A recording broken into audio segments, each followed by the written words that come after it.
আপনারা যে বলছেন যে বিজেপি মহিলাদের সম্মান দিচ্ছে না, এটা আপনার বক্তব্য।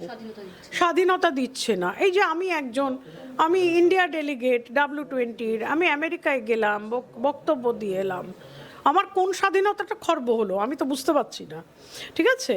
কিন্তু আপনি যদি মনে করেন যে এর থেকে বেশি স্বাধীনতা মহিলাদের দেওয়া উচিত, তো সেই স্বাধীনতা তৃণমূল কিভাবে নিজেদের মহিলাদের বা বাংলার মেয়েদের দিয়েছে? লক্ষ্মীর ভাণ্ডার দিয়ে নাকি?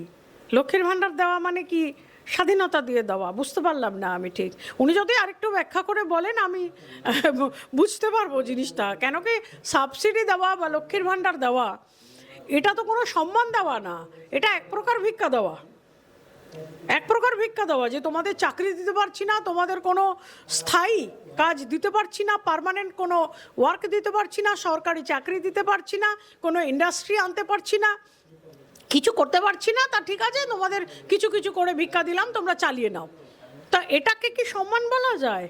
আমি বুঝতে পারলাম না যে ওনারা মহিলাদের সম্মানের কথা বলছেন, কিন্তু ওনারা মহিলাদের কিভাবে সম্মান দিচ্ছেন সেটা বুঝিয়ে বললে ভালো হয়। বাংলা হান্টের আরো খবর দেখতে নজর রাখুন। বাংলা খবর মানেই বাংলা হান্ট।